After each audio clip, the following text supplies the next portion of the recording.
में समाज को मजबूती से आगे बढ़ाने में 75 वर्ष का ये पड़ाव बहुत अहम है। लक्ष्य के प्रति आपके समर्पण का ही परिणाम है कि आज ये यात्रा 150 से ज्यादा देशों में फैल चुकी है। वसंत पंचमी के इस पावन पर्व पर आज हम गुरु रामचंद्र जी की जन्म जयंती का उत्सव मना रहे हैं।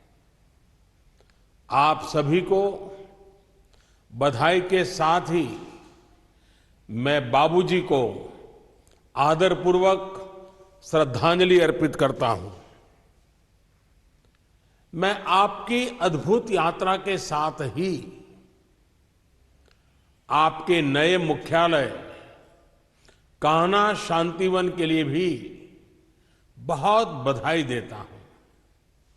मुझे बताया गया कि जहां पर कान्हा शांतिवनम बना है वह पहले एक बंजर जमीन थी। आपके उद्यम और समर्पण ने इस बंजर जमीन को कान्हा शांतिवनम में परिवर्तित कर दिया है। ये शांतिवनम बाबूजी की सीख का जीता जागता उदाहरण है।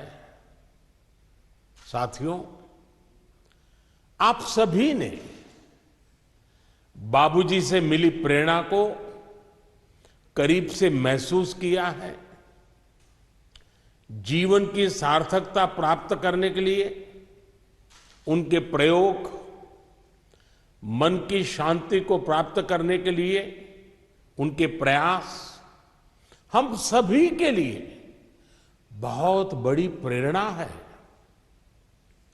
आज के इस 2020 वाली दुनिया में गति पर बहुत जोर है। लोगों के पास समय की कमी है। ऐसे में सहज मार्ग के जरिए आप लोगों को स्फूर्त और आध्यात्मिक ढंग से स्वस्थ रखने में बहुत बड़ा योगदान दे रहे हैं। आपके हजारों वॉलंटियर्स और ट्रेनर्स पूरे विश्व को योग और ध्यान के कौशल से परिचित करा रहे हैं। ये मानवता की बहुत बड़ी सेवा है। आपके ट्रेनर्स और वॉलंटियर्स ने विद्या के असली अर्थ को साकार किया है। हमारे कमलेश जी तो ध्यान और आध्यात्म की दुनिया में दाजी के नाम से विख्यात है। भाई कमलेश जी के बारे में यही कह सकता हूं कि वो पश्चिम और भारत की अच्छाइयों का संगम है। आपके आध्यात्मिक नेतृत्व में श्री रामचंद्र मिशन पूरी दुनिया और खासकर युवाओं को स्वस्थ शरीर और स्वस्थ मन की तरफ प्रेरित कर रहा है। साथियों, आज विश्व भागम भाग वाली जीवन शैली से उपजी अनेक बीमारियों से लेकर महामारी और अवसाद से लेकर आतंकवाद तक की परेशानियों से जूझ रहा है। ऐसी स्थिति में सहज मार्ग, हार्टफुलनेस, ये कार्यक्रम और योग विश्व के लिए आशा की किरण की तरह है। हाल के दिनों में आम जिंदगी की छोटी छोटी सतर्कता से कैसे बड़े संकटों से पार पाया जाता है, इसका उदाहरण पूरी दुनिया ने देखा है। हम सभी इस बात के भी साक्षी हैं कि कैसे 130 करोड़ भारतीयों की सतर्कता कोरोना की लड़ाई में दुनिया के लिए मिसाल बन गई। इस लड़ाई में हमारे घरों में सिखाई गई बातें, आदतें और योग आयुर्वेद ने भी बहुत बड़ी भूमिका निभाई है। इस महामारी की शुरुआत भारत की स्थिति को लेकर पूरी दुनिया चिंतित थी, लेकिन आज कोरोना से भारत की लड़ाई दुनिया भर को प्रेरित कर रही है। Friends, India is following a human centric approach to furthering global good. This human-centric approach is based on a healthy, balanced, welfare, well-being, wealth.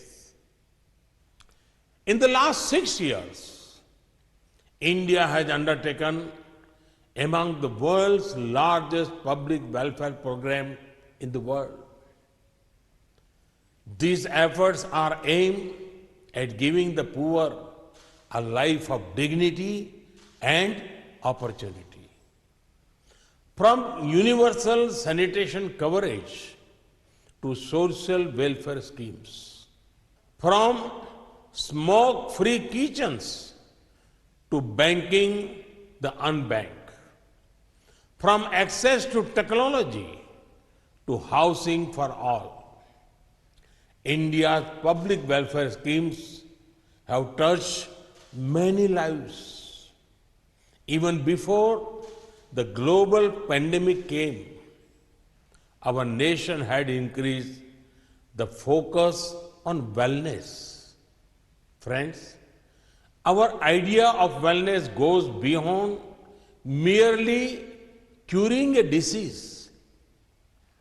There has been extensive work on preventive health care.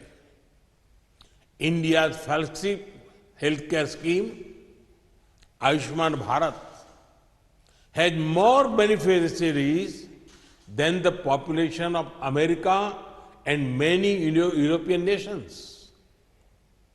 It is the world's largest healthcare scheme. The prices of medicines and medical equipments have been lowered. The popularity of yoga is known to you all. This importance to wellness is aimed at ensuring our youth stay fit and they do not have to deal with lifestyle-related disease. When the world needed medicines for COVID-19, India is proud to have sent them all over. Now, India is playing a central role in global vaccination. Our vision for wellness is as much global as it is domestic. Friends, the world is looking at health and wellness very seriously, especially after COVID-19. India has much to offer in this regard. Let us work towards making India a hub for spiritual and wellness tourism. Our yoga and Ayurveda can contribute to a healthy planet. It is our aim to present this to the world in a language they understand. We should scientifically elaborate on their benefits and invite the world to come and rejuvenate in India. Your own heartfulness, meditation practice is a step in that direction. साथियों, post corona world में अब योग और ध्यान को लेकर पूरी दुनिया में गंभीरता और बढ़ रही है। श्रीमद् भगवत गीता में लिखा है, सिद्ध सिद्धियों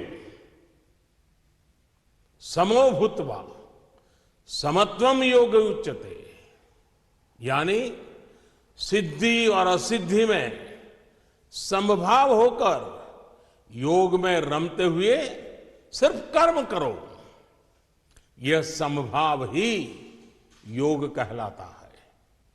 योग के साथ ध्यान की भी आज के विश्व को बहुत अधिक आवश्यकता है। दुनिया के कई बड़े संस्थान ये दावा कर चुके हैं कि अवसाद, डिप्रेशन मानव जीवन की कितनी बड़ी चुनौती बनता जा रहा है। ऐसे में मुझे विश्वास है कि आप अपने हार्टफुलनेस कार्यक्रम से योग और ध्यान के जरिए इस समस्या से निपटने में मानवता की मदद करेंगे।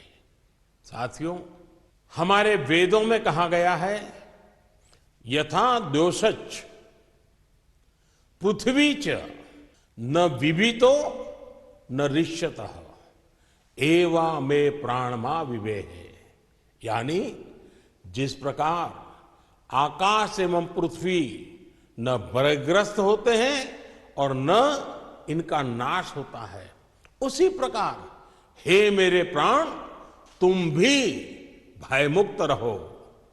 भयमुक्त वही हो सकता है जो स्वतंत्र हो। मुझे पूर्ण विश्वास है कि सहज मार्ग पर चलकर आप लोगों को शारीरिक और मानसिक रूप में भय मुक्त बनाते रहेंगे। रोगों से मुक्त नागरिक, मानसिक रूप से सशक्त नागरिक भारत को नई ऊंचाइयों पर ले जाएगा। इस साल हम अपनी स्वतंत्रता के 75वें वर्ष में भी प्रवेश कर रहे हैं। आपके प्रयास देश को आगे बढ़ाएं। इन्हीं कामनाओं के साथ एक बार फिर